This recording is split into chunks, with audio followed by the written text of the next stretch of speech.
The world of royalty thrives on tradition, ceremony, and the kind of predictability that reassures both the institution and the people who follow it.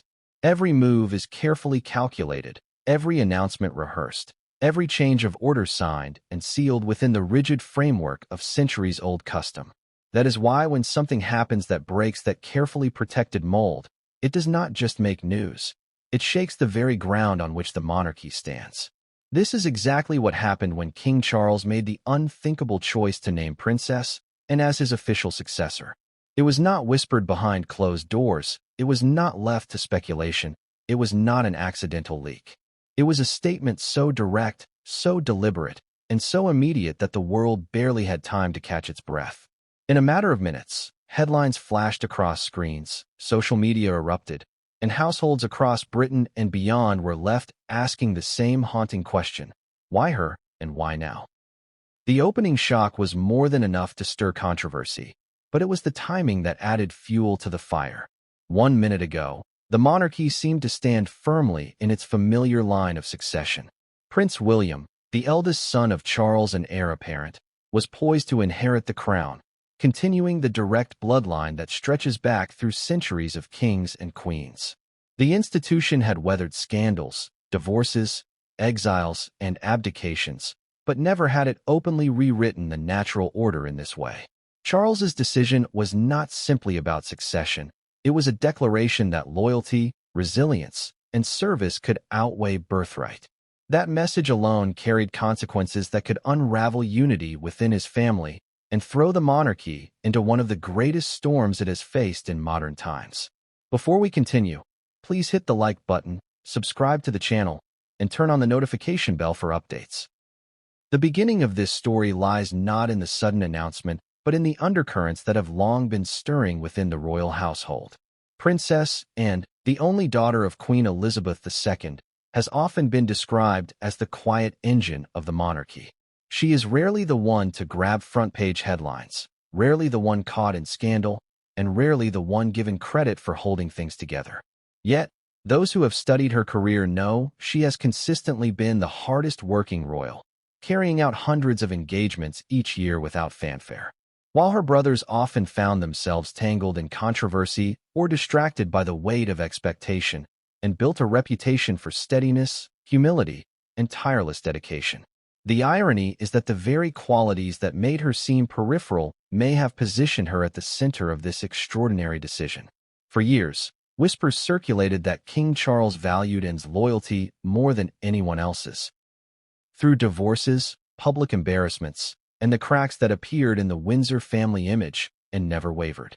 She stood by her mother during Elizabeth's reign, handled her role without complaint, and rarely indulged the privileges that often poisoned other royals' reputations.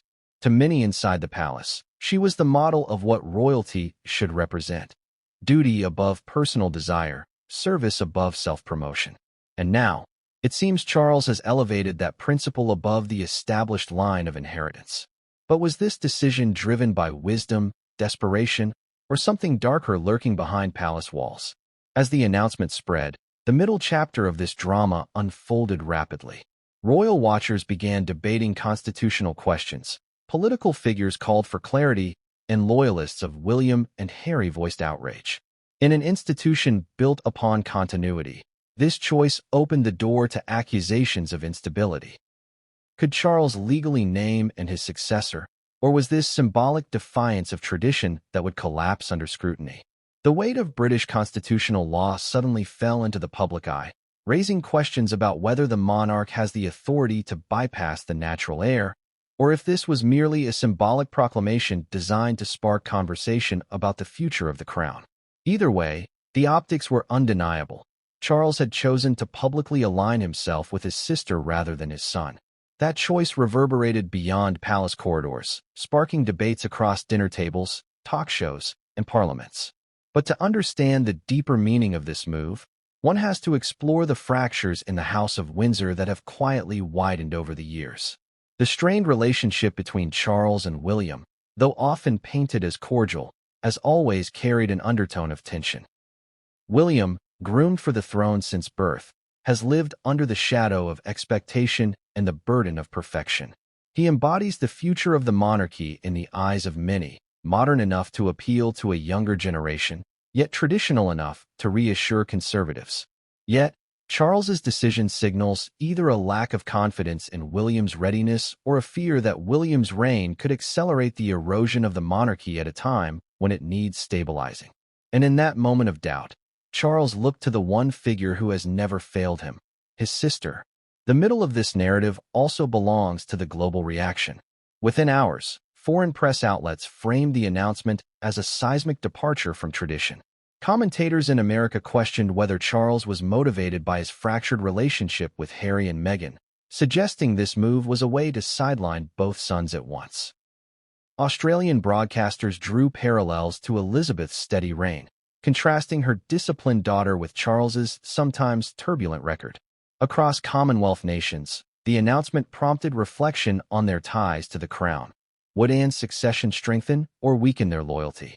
Each reaction layered onto the drama, transforming a private family matter into an international conversation about the monarchy's survival. In the end, the introduction to this saga closes not with answers, but with questions that pierce through the heart of royalty itself. Why did Charles choose now, after decades of tradition pointing toward William? What secret conversations, what hidden fears, what moments of doubt pushed him toward Anne? And perhaps most hauntingly, what will this mean for the future of the monarchy? Is this the beginning of a bold new era, or the spark that ignites its collapse? The answers lie ahead, but for now, the stage is set. A king has named his sister, a brother has been bypassed, and a family already fractured stands on the edge of something far greater than scandal. It is nothing less than the rewriting of royal destiny, and its consequences will be felt not just in Buckingham Palace, but in the hearts of millions who wonder whether the crown can withstand such a storm. The shock of King Charles naming Princess and as his official successor was not just a headline. It was an earthquake. To grasp its magnitude, one must pause and consider what the monarchy is built upon: continuity, stability, and predictability. The British monarchy does not run like a corporation where leadership changes hands at the whim of a board. It is structured on the oldest and simplest principle: inheritance flows through bloodlines. From the moment of William's birth, the world assumed that one day he would become king. He was groomed for it, trained for it, and photographed through every stage of his life with that destiny in mind. The idea of anyone stepping ahead of him was unthinkable until now. And in choosing Anne, Charles didn't just move a piece on the chessboard. He overturned the board entirely. To many, this decision represented both wisdom and betrayal, and therein lies the heart of its power. Wisdom, because Princess Anne's record is unimpeachable. She is known for her no-nonsense approach, her hard work, and her devotion to duty. For decades, she has been the backbone of the royal family, often overlooked but never faltering. She attends more public engagements each year than any other royal, often without fanfare, and rarely seeks attention. If the monarchy is to survive in an era where scandals and criticisms have battered its image, then perhaps steadiness is exactly what is needed. But betrayal, because this move strips William of the role he was born to fulfill. The symbolism of a father choosing his sister over his son is brutal, and its emotional consequences are difficult to overstate. A father bypassing his son in favor of his sibling cuts deep, not just into royal protocol, but into human pride and identity.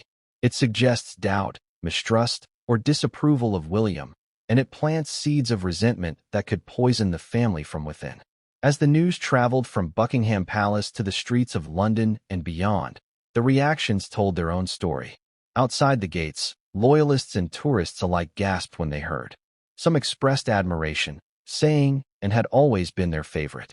Others muttered about betrayal of tradition, arguing that Charles had no right to disrupt the natural order. Television hosts debated feverishly, historians were summoned for emergency interviews, and legal scholars began combing through centuries of precedent to determine if such a move could even stand.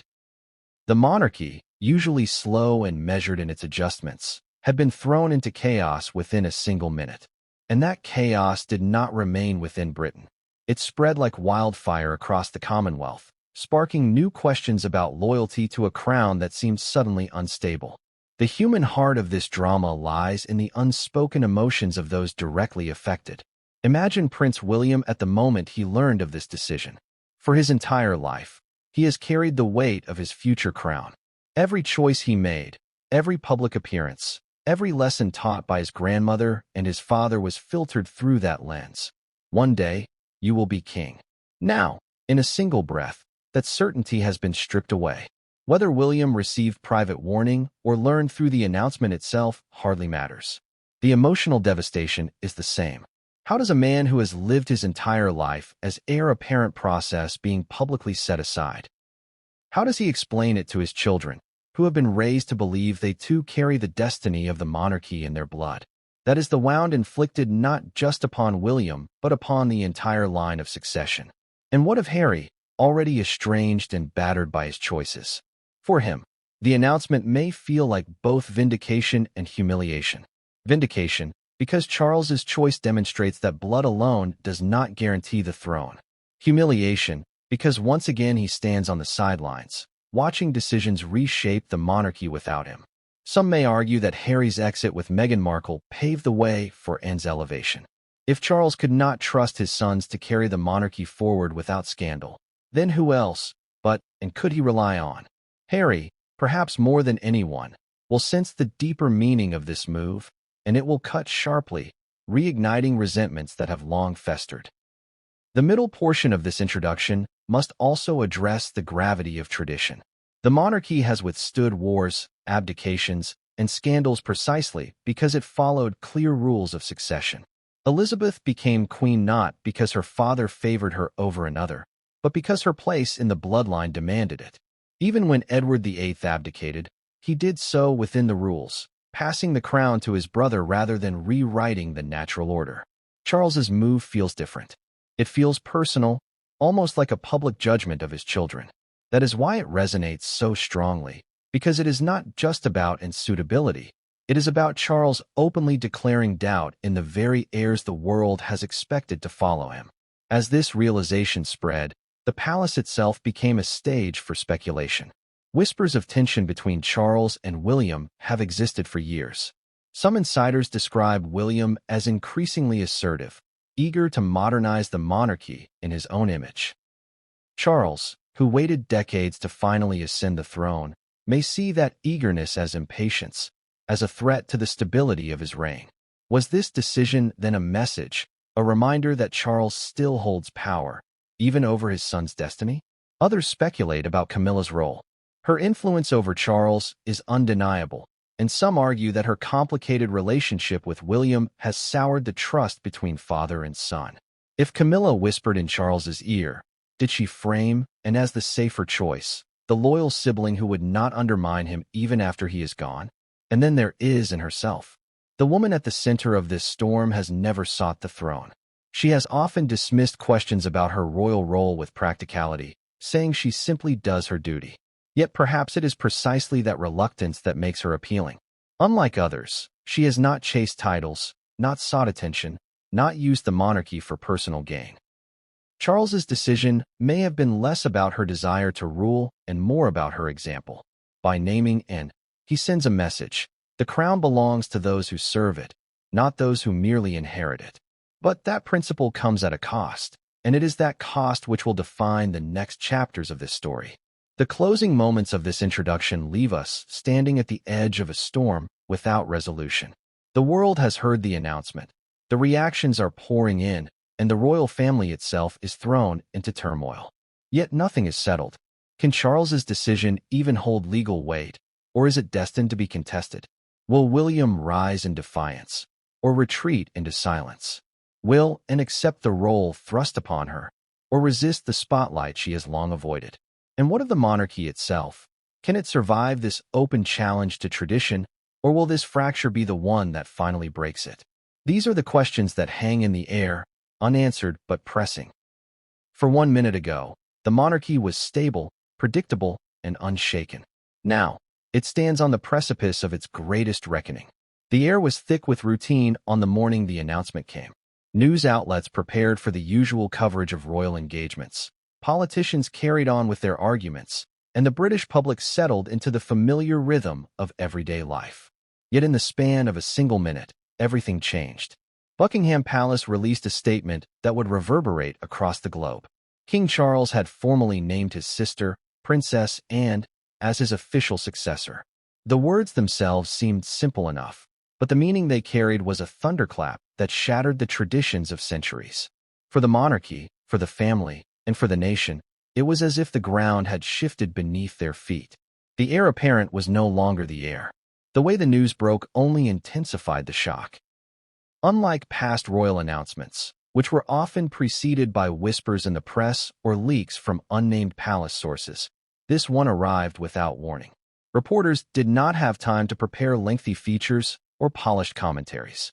They read the words live as they appeared, stumbling through sentences, their voices betraying disbelief.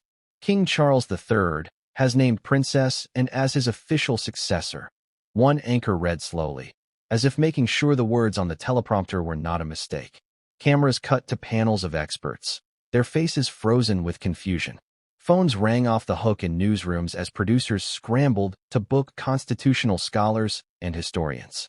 Within minutes, hashtags related to the announcement dominated social media across the globe.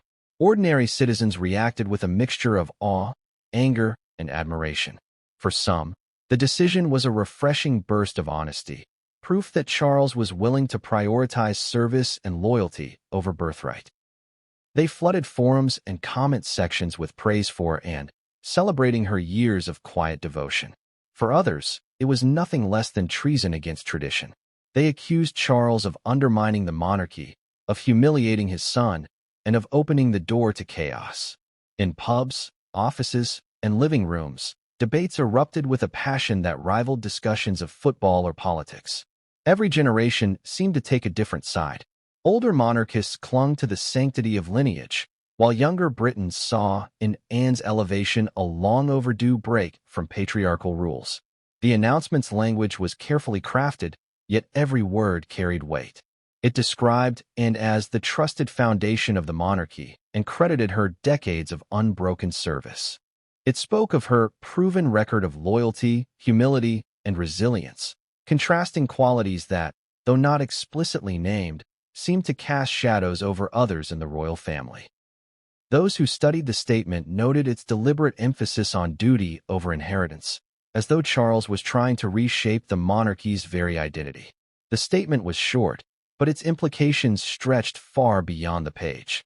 The immediate reaction from the royal household was silence, a silence that spoke volumes.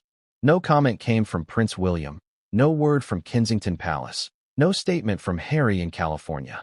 The silence itself became a headline. Analysts speculated that William must have been blindsided, that he could not yet bring himself to respond.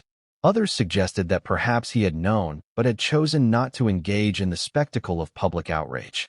Either way, the absence of his voice in those first critical hours only magnified the sense of betrayal felt by many on his behalf. The streets around Buckingham Palace soon became a stage for the public's emotions. Crowds gathered, holding signs both in protest and support. One read, "And for Queen, duty above all," while another demanded, "Respect the line. William is the heir." Tourists, confused at first, found themselves swept into the energy of the crowd, filming the growing demonstrations on their phones. Police maintained order, but even they seemed captivated by the enormity of what had just been declared. For every cheer, there was a groan. For every clap, a shake of the head.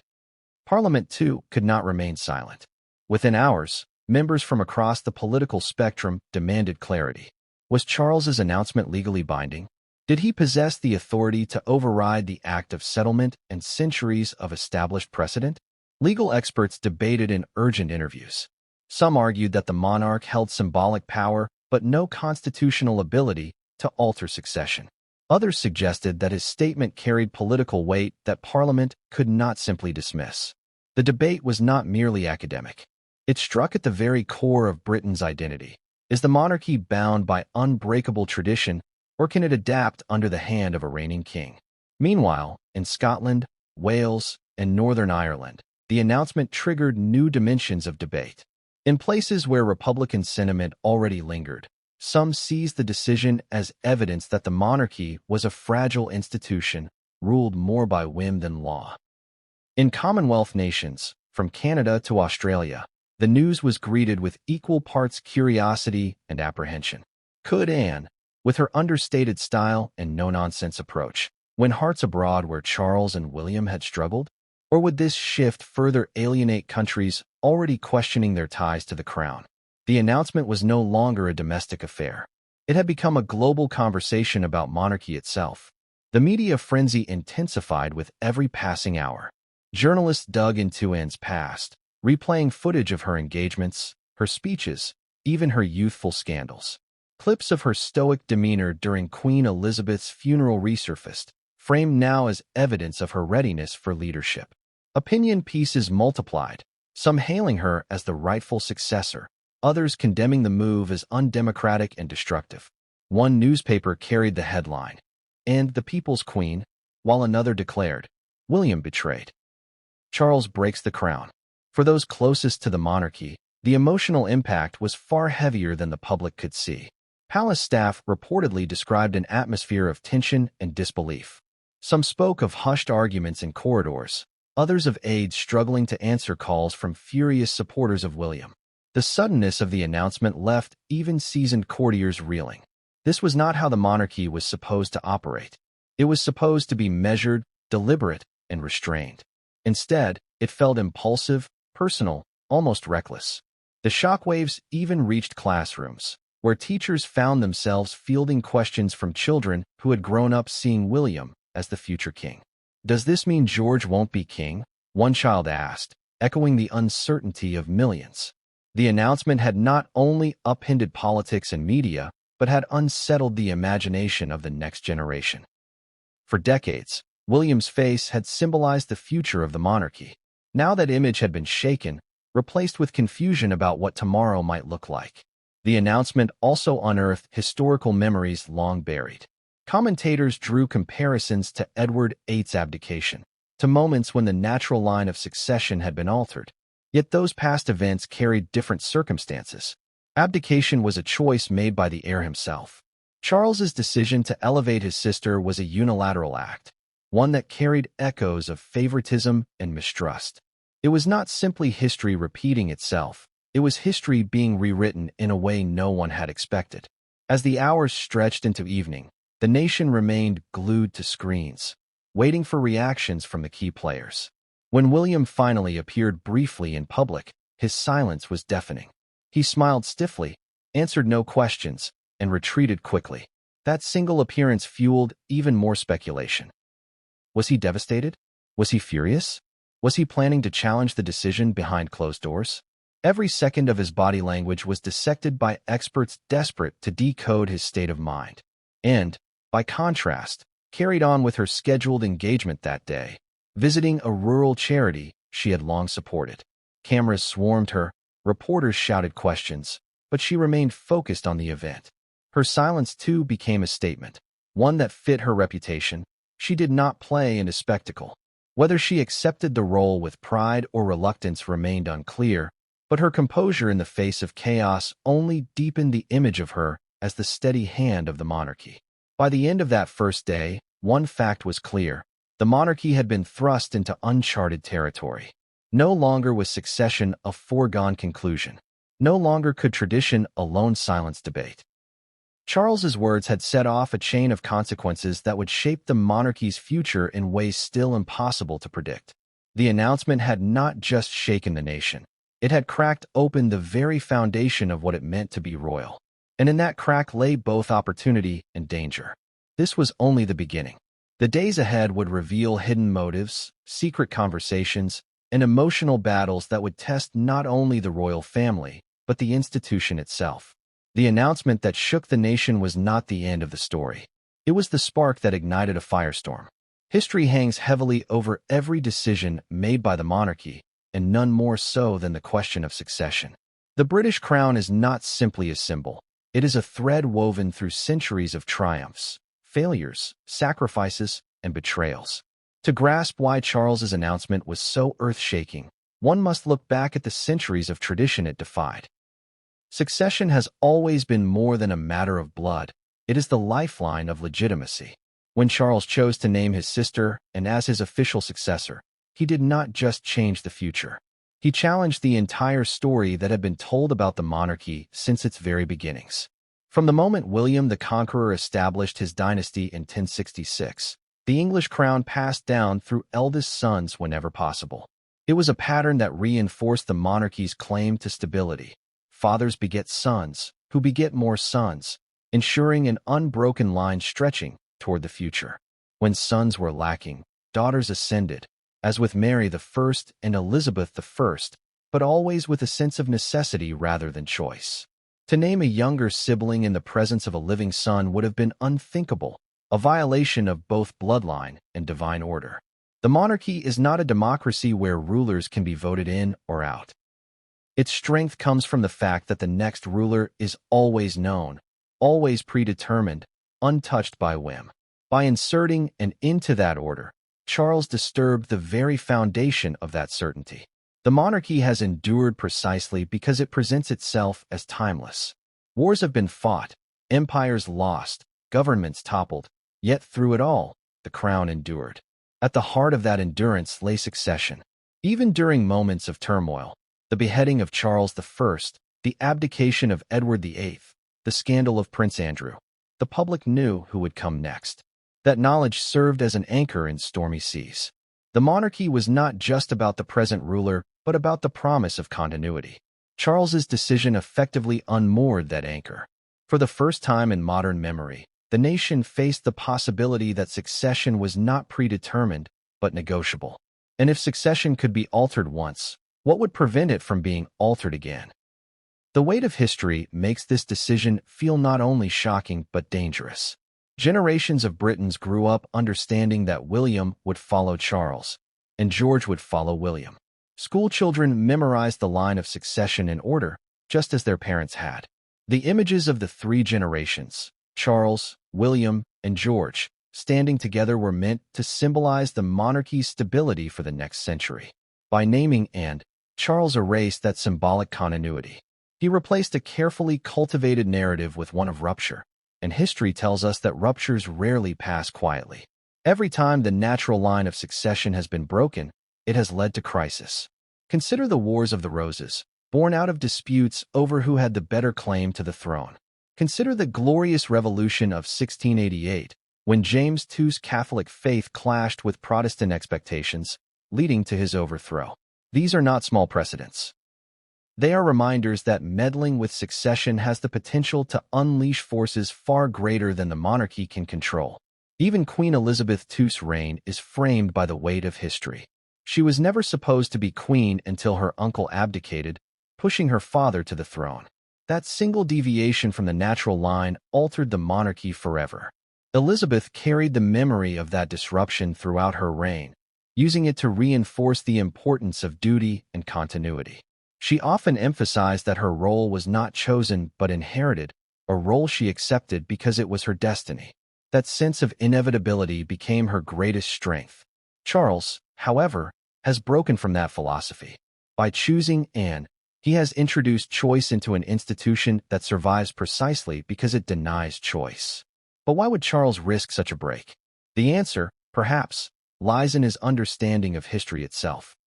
Charles lived through the long shadow of his mother's reign, always aware of how history judged monarchs. His own path to the throne was marked by impatience and controversy. For decades, he was ridiculed as the eternal heir, the man who would never be king. When he finally ascended, he inherited not just the throne but the burden of preserving an institution many considered outdated. In such a context, naming and could be seen as an attempt to rewrite history, to demonstrate that the monarchy could adapt in ways it never had before. Where others clung to bloodline, Charles embraced loyalty. Where others upheld inevitability, Charles asserted choice. In his mind, perhaps, this was not a betrayal of history but an evolution of it. Yet history is not so easily reshaped. For William, the weight of tradition was not an abstract concept but a personal destiny. From the moment he was old enough to stand beside his grandmother on palace balconies, the narrative was clear. One day, you will be king. His education, his career, his marriage, even his children were all framed within that destiny. It was not simply his right, it was his responsibility. When Charles named, and he did not just pass over his son, he erased the culmination of decades of preparation. William, who had lived under the crushing weight of expectation, suddenly found that history had betrayed him. That betrayal echoes through history itself, for never has an heir so well-prepared been so abruptly displaced. Anne's place in history is no less remarkable. As the only daughter of Elizabeth II, she grew up in a world where her brother's destinies mattered more than her own. She was admired for her work ethic, respected for her blunt honesty, but she was never considered a contender for the throne. Yet history has a way of elevating those least expected. Elizabeth I was never meant to rule, yet she became one of Britain's greatest monarchs. Victoria inherited unexpectedly and oversaw an empire.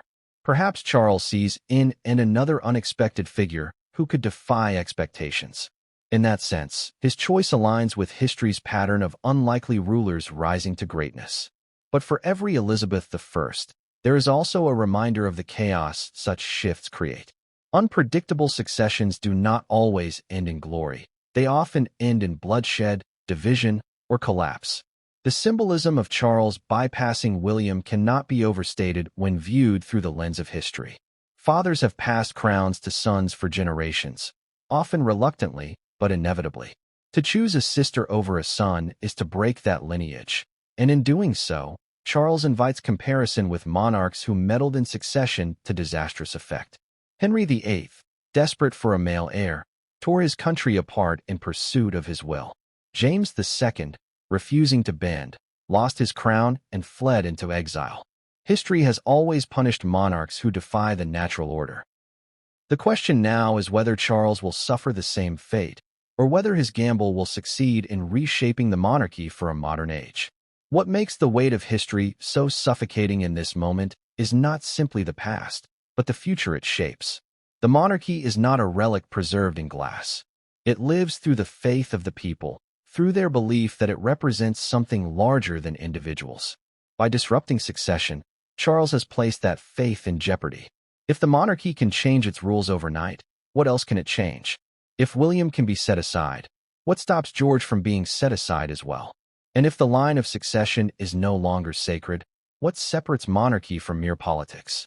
These are not academic questions. They are the very questions history warns us to take seriously. The public senses this weight instinctively, even if they cannot recite the details of past crises. They know, deep down, that the monarchy survives because it feels permanent. That permanence has now been shaken, and history looms as a reminder that once permanence is broken, it is hard to restore. In every pub argument, in every family debate, echoes of past disruptions can be felt. The older generation recalls the abdication crisis. The younger generation wonders if monarchy itself still matters, and in between lies a chasm of uncertainty. That chasm is filled not with answers, but with the heavy silence of history reminding everyone that choices have consequences. And so, as Britain wrestles with Charles's decision, the weight of history presses down on every player in this drama. For Charles, it is the knowledge that kings who defied tradition rarely escaped unscathed. For William, it is the crushing realization that his destiny, long guaranteed by tradition, may vanish in a heartbeat. For Anne, it is the awareness that history often elevates the reluctant, but rarely without cost. And for the people, it is the unsettling reminder that history is not just in the past. It is alive, shaping their future, reminding them that the crown is both fragile and enduring, permanent and vulnerable. The decision made 1 minute ago has not just altered the present. It has awakened the ghosts of centuries, forcing the nation to ask whether it can bear the weight of history pressing against a choice that feels both revolutionary and reckless. The story is no longer about one man's decision. It is about whether the monarchy can carry the burden of its past into a future that no longer respects the inevitability of tradition. To understand why King Charles's decision to name Princess and as his successor stunned the world, one must look closely at the woman herself. Princess and the Princess Royal has always been an anomaly within the Windsor family. She has lived her entire life under the shadow of her mother's reign and her brother's destinies. Yet she has carved out a role uniquely her own. Quiet, diligent, unpretentious, and perhaps most importantly, reluctant to embrace the trappings of power. In a family often accused of indulgence and scandal, Anne's existence has been marked by discipline and duty. And that is precisely why Charles's choice to elevate her struck such a chord. It forced the world to look beyond the usual heirs and examine the figure who, for decades, has carried the monarchy on her shoulders without ever demanding recognition. Anne's story is one of paradox. She was born into immense privilege, yet she has lived more like a servant of the monarchy than a beneficiary of it. From her earliest years, she exhibited qualities that set her apart from her siblings. While Charles often seemed sensitive and conflicted, Edward withdrawn, and Andrew reckless, and radiated a bluntness that made her both respected and feared. She did not soften her words for cameras or attempt to charm the public with practiced smiles. Instead, she adopted a straightforward manner that sometimes alienated journalists but earned her the loyalty of those who worked with her. To many who have encountered her, Anne embodies an old-fashioned sense of royal duty. She shows up, she does the work, and she leaves, rarely indulging in drama or spectacle. This reluctance to play the celebrity aspect of royalty is one of her defining characteristics. While Diana captivated the world with glamour, and Meghan Markle drew attention through controversy, and quietly attended hundreds of engagements each year, rarely attracting headlines. She has often been called the hardest-working royal, not as a compliment to her charisma, but as a testament to her relentless schedule. Year after year, she undertook more public duties than any other member of the family, representing Britain abroad, supporting charities, and maintaining connections across the Commonwealth. She rarely sought credit, and she never chased the spotlight.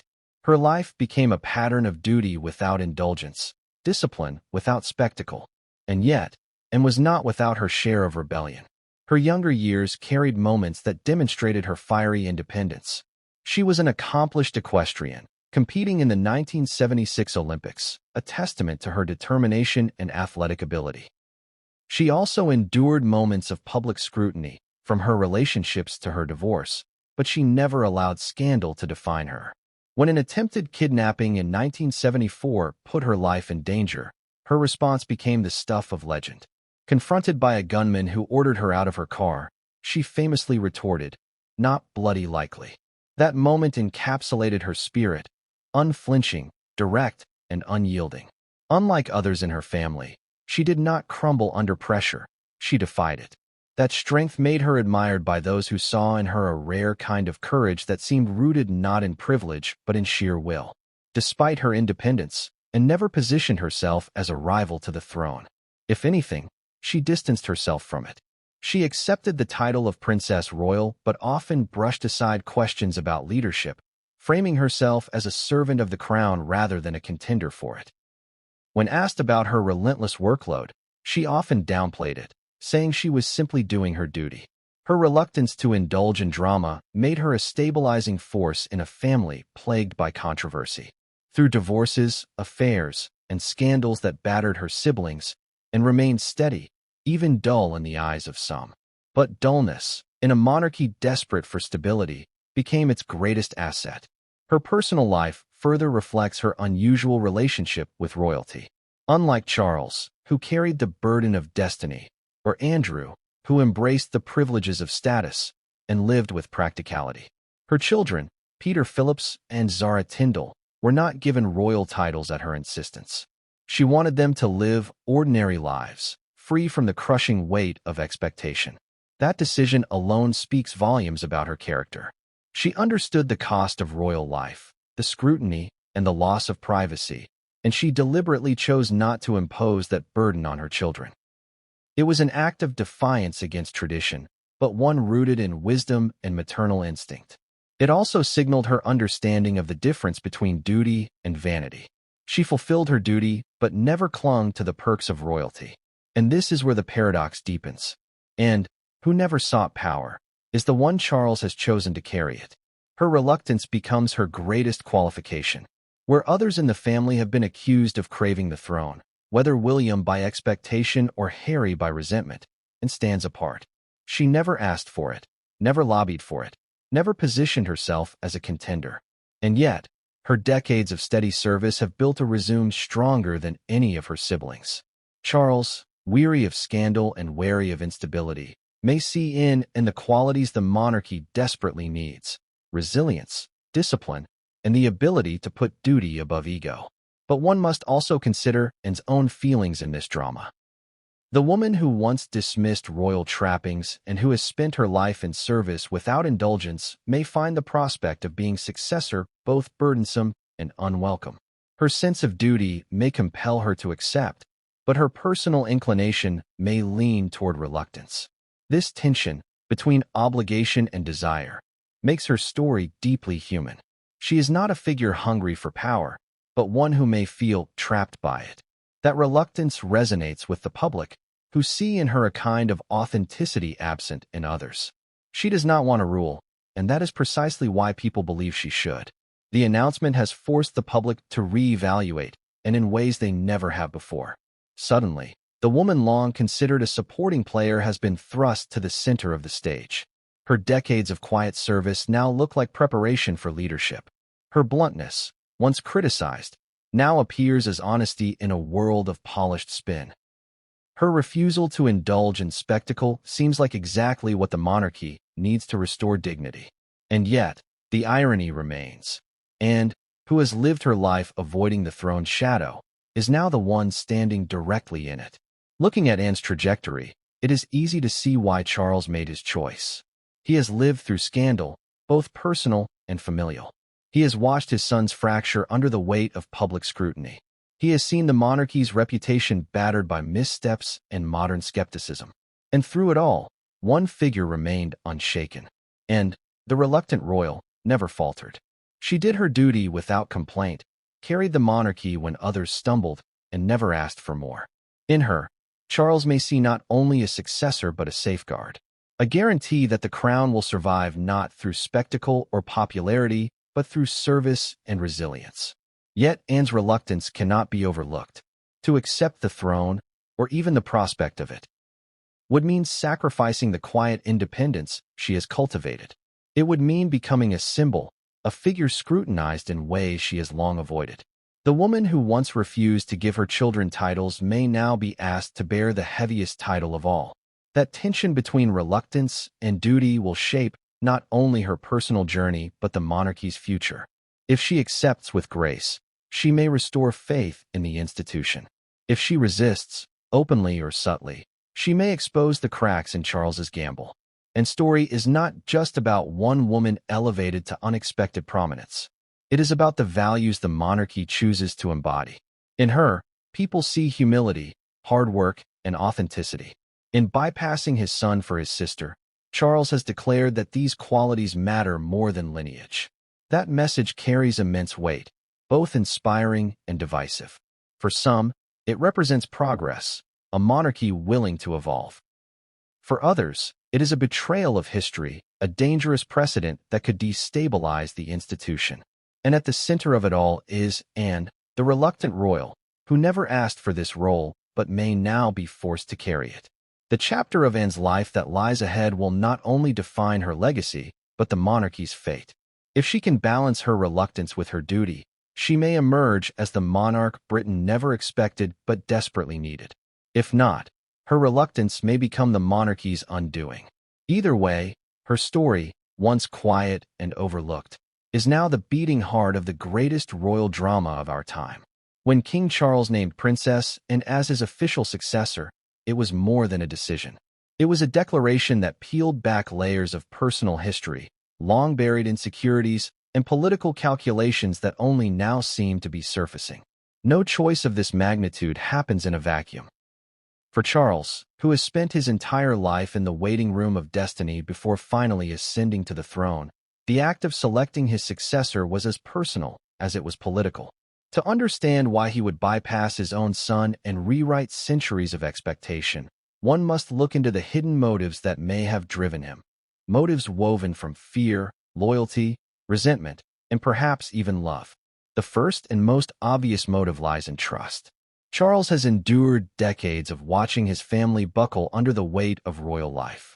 He saw his brother Andrew fall from grace, mired in scandal that left a permanent stain on the monarchy. He witnessed Harry's exodus and his relentless criticism of the institution from abroad.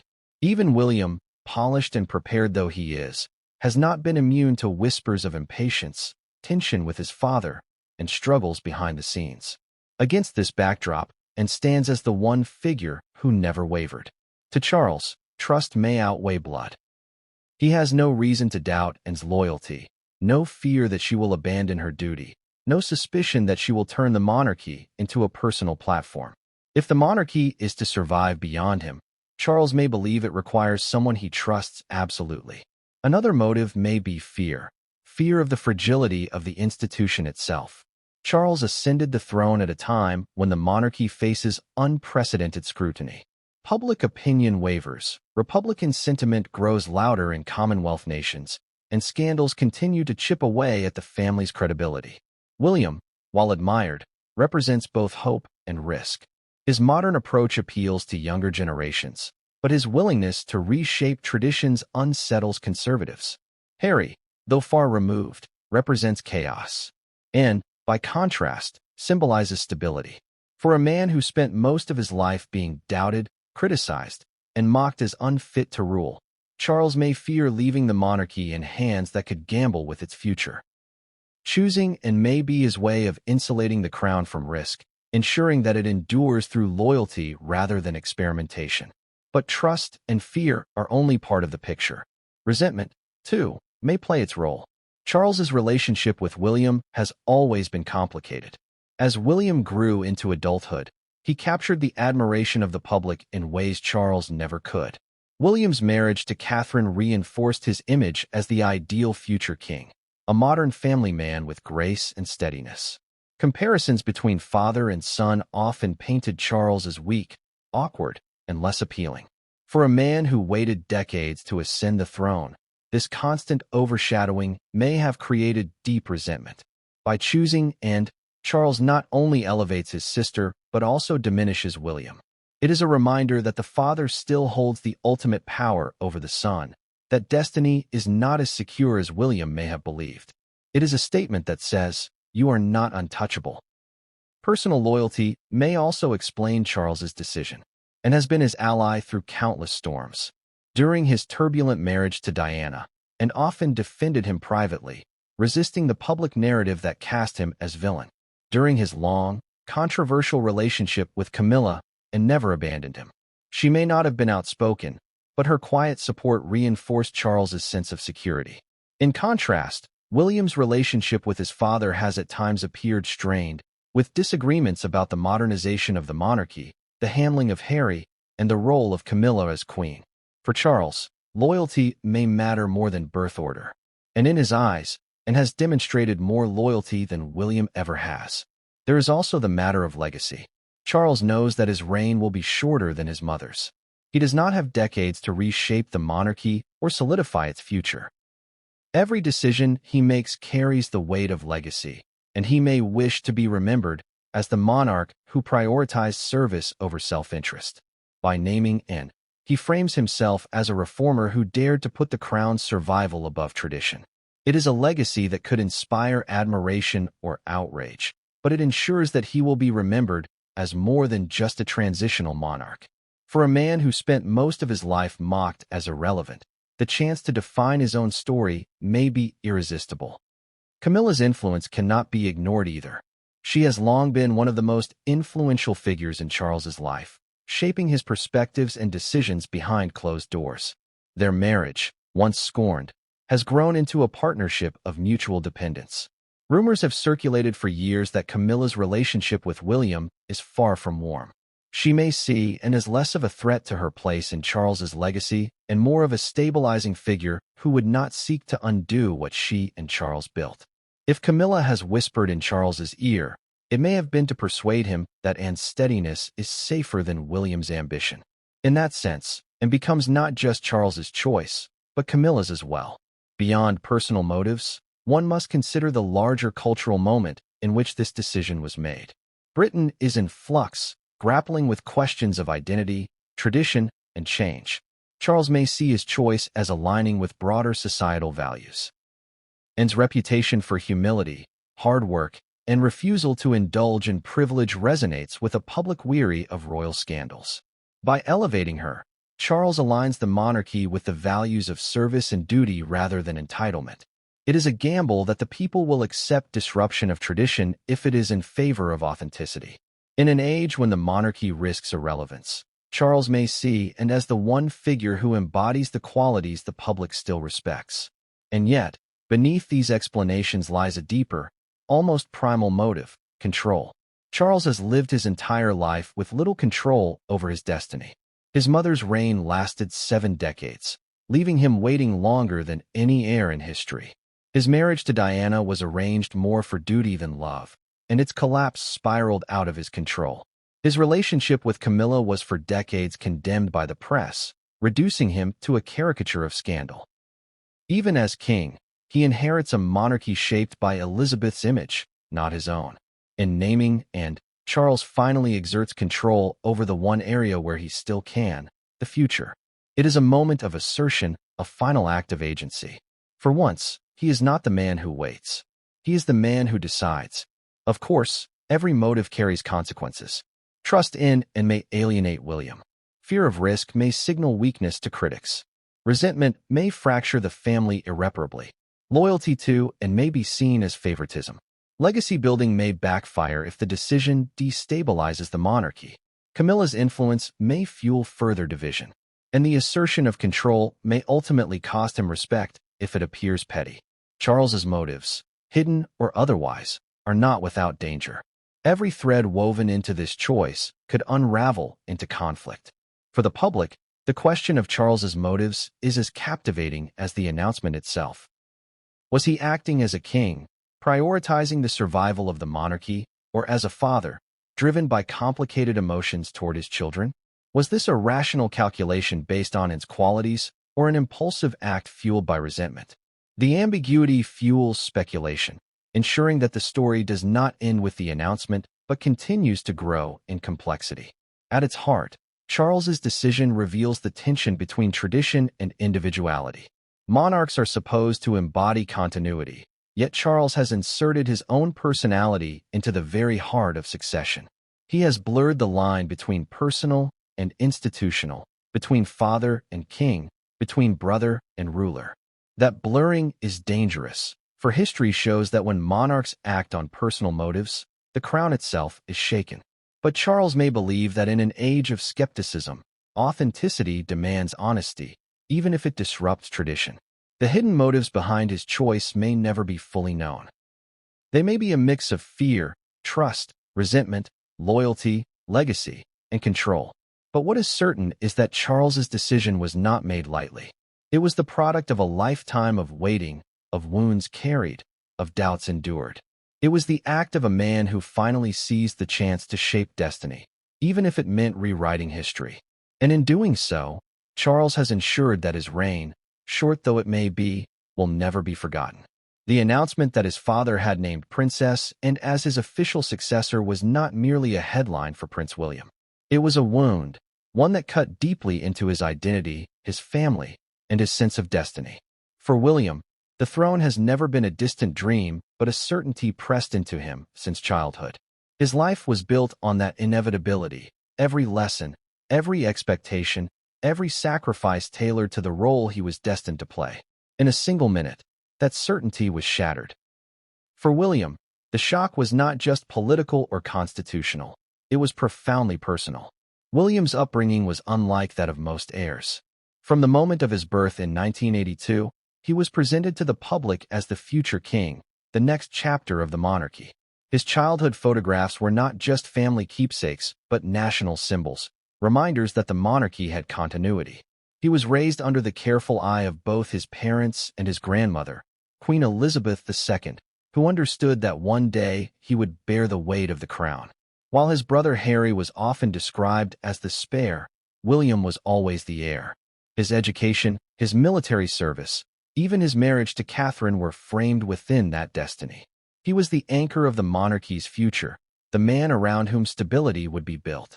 To have that role stripped away publicly and suddenly must have felt like the ultimate betrayal. Imagine William in the moments after hearing the announcement.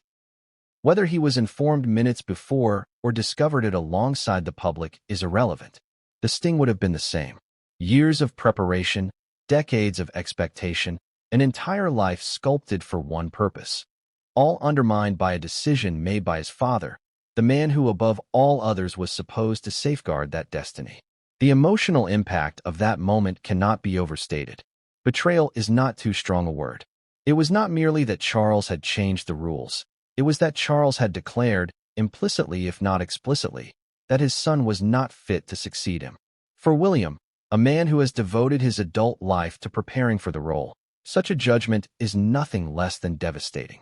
The psychological toll of that betrayal must be immense. William has already endured the trauma of his mother's death, an event that shaped not only his personal life, but his public identity. Diana's death thrust him into the spotlight as a grieving son, forced to navigate public mourning while enduring private anguish. He has carried the burden of her legacy ever since, constantly compared to her in ways both flattering and suffocating. To now face rejection from his father in such a monumental way reopens those wounds. It reinforces a narrative that William has spent years resisting, that he is defined not by his own choices, but by the judgments of others. His mother's absence, his father's decision, the monarchy's demands, all weigh heavily upon him. There is also the matter of his children. Prince George, Princess Charlotte, and Prince Louis have been raised in the shadow of William's destiny. George, in particular, has been presented as the heir after his father, the image of a monarchy stretching securely into the future. How does William explain to his children that this certainty has been ripped away? How does he tell George that the future he was promised may no longer exist? The burden of that conversation underscores the cruelty of Charles's decision.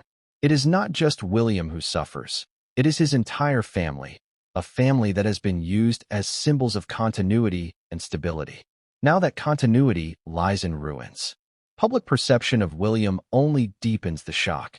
For years, he has been regarded as the stabilizing figure in a fractured monarchy. He is often described as calm, measured, and modern without being radical. His marriage to Catherine has reinforced the image of a family man grounded in responsibility and devotion. He has been a symbol of hope for those who believe the monarchy must evolve to survive. And yet, despite this carefully cultivated image, his father has chosen to bypass him. That contradiction fuels speculation. Does Charles truly doubt William's readiness? Or is this a clash of egos, a father unwilling to yield power to a son who has long overshadowed him? Whatever the truth, the public shock mirrors William's private anguish.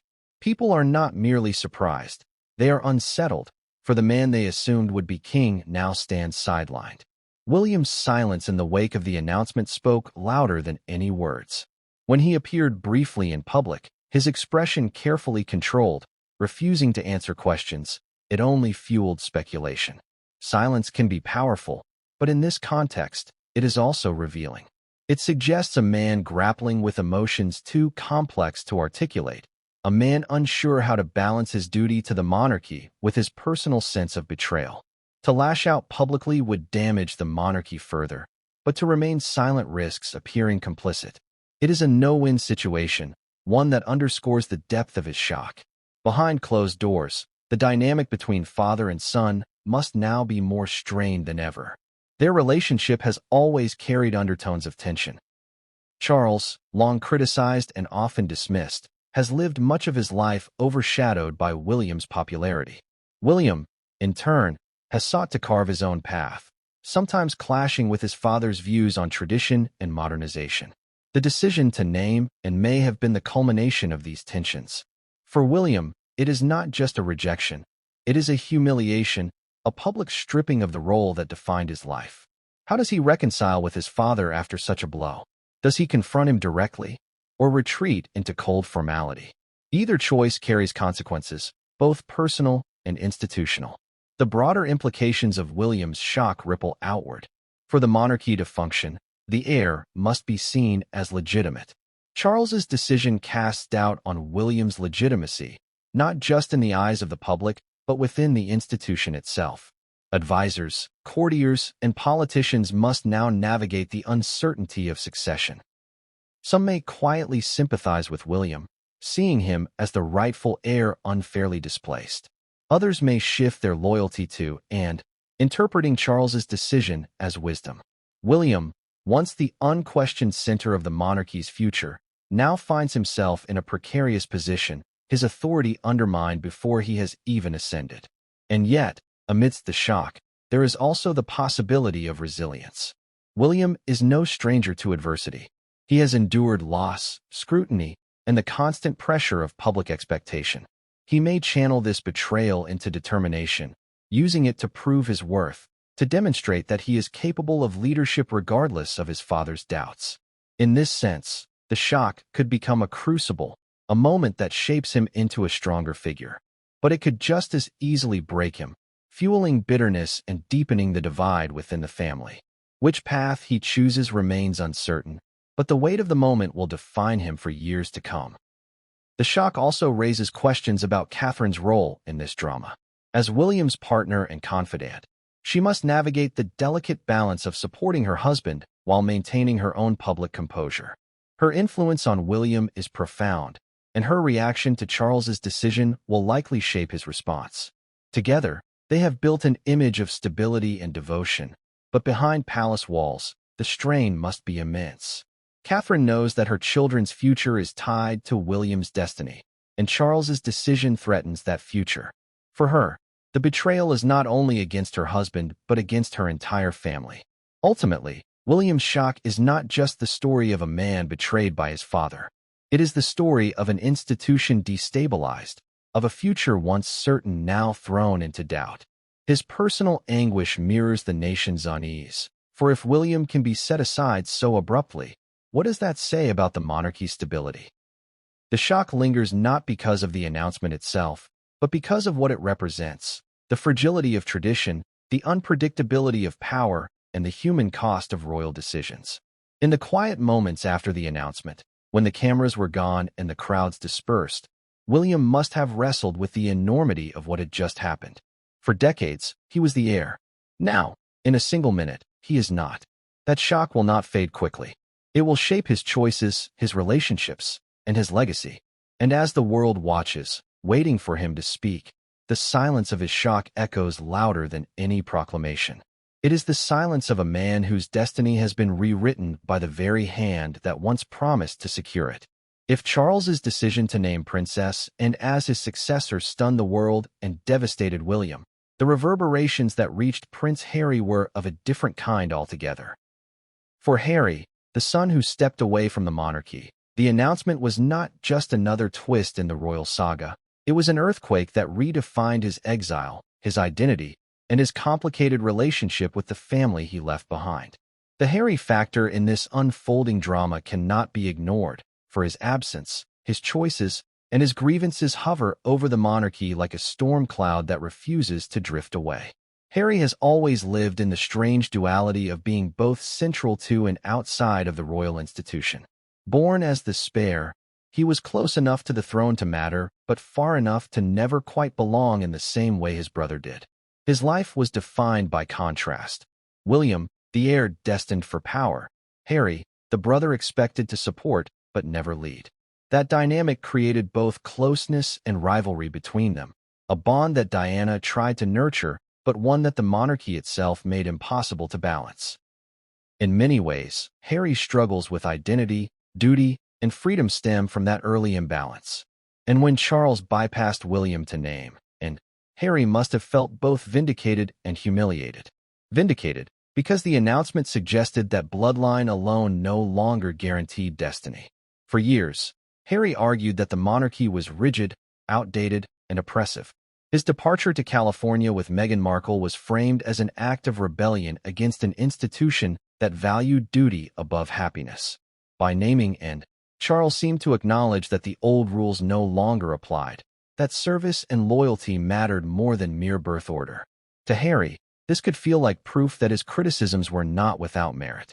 If William, the golden heir, could be bypassed, then perhaps the monarchy was finally facing the truth Harry had tried to expose.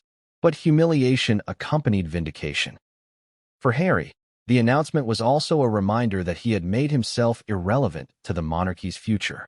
Had he remained within the family, he might have been positioned as a contender or at least a stabilizing force. Instead, his decision to step away ensured that when the time came to consider succession, he was not even part of the conversation.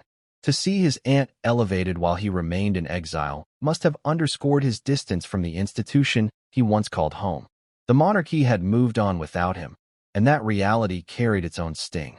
Harry's relationship with Charles complicates this further. Despite their estrangements, Harry has often expressed a desire for reconciliation with his father. Yet Charles's choice to elevate and instead of his sons may feel like a final rejection, not just of William, but of Harry too. For all his criticisms of the monarchy, Harry still carries the scars of seeking his father's approval. To be passed over entirely, to be excluded not only from succession but from relevance, would deepen those scars. It is not just about the throne, which Harry has claimed he never wanted. It is about recognition, about feeling that he matters to his father beyond scandal and criticism. The announcement also reopens the rift between William and Harry. For years, their relationship has been strained, reduced from brotherly closeness to cold estrangement. The decision to name and as successor places them both in unfamiliar territory. William, stripped of his role, may feel betrayed by both his father and, indirectly, by the narrative that Harry helped fuel. Harry, in turn, may feel conflicted, sympathy for his brother's shock, but also a sense of grim satisfaction that William's destiny was not as secure as he believed. This new twist could either drive them further apart or create an unlikely common ground. But given their history, reconciliation seems unlikely. More probable is that the announcement entrenches their bitterness, each viewing the other as part of a system that has failed them both in different ways. The Harry factor extends beyond personal emotions into the realm of public perception. In the media, his name resurfaces immediately whenever the monarchy falters. Commentators question whether Harry predicted this chaos when he left, whether his criticisms of the monarchy weakened it, or whether his absence created the vacuum that made its elevation possible. Some argue that had Harry remained loyal, Charles might have trusted him as a successor instead of bypassing his sons altogether. Others counter that Harry's scandals, his interviews, his memoir, his public criticisms, made him unsuitable long before the announcement. Either way, his shadow looms large over the decision, for without Harry's departure, the family dynamics might have unfolded very differently. For Meghan, the decision carries its own significance. She has long positioned herself as someone who challenged the monarchy's traditions and exposed its flaws. Charles's decision to name and validate some of her arguments, that the institution can change, that tradition is not as sacred as it claims. Yet it also serves as a reminder that she and Harry have no role in this new vision of the monarchy. For a couple who once imagined carving out a modern royal life, the reality that now embodies the monarchy's future is a bitter pill. Meghan may view the announcement as both confirmation of her critiques and exclusion from the very reform she demanded. The global reaction to Harry in this context is equally important. In America, where he and Meghan have built their new lives, commentators framed the announcement as proof of the dysfunction Harry escaped. Some celebrated that he had freed himself from an institution that betrayed even its favored heir. Others suggested that he had squandered an opportunity to influence the monarchy's evolution. In Britain, reactions were sharper. Many saw Harry as irrelevant, a man who abandoned his post and forfeited any claim to sympathy. For others, his story gained new poignancy, a reminder of a son caught between tradition and personal freedom, now rendered powerless in the face of his father's decision.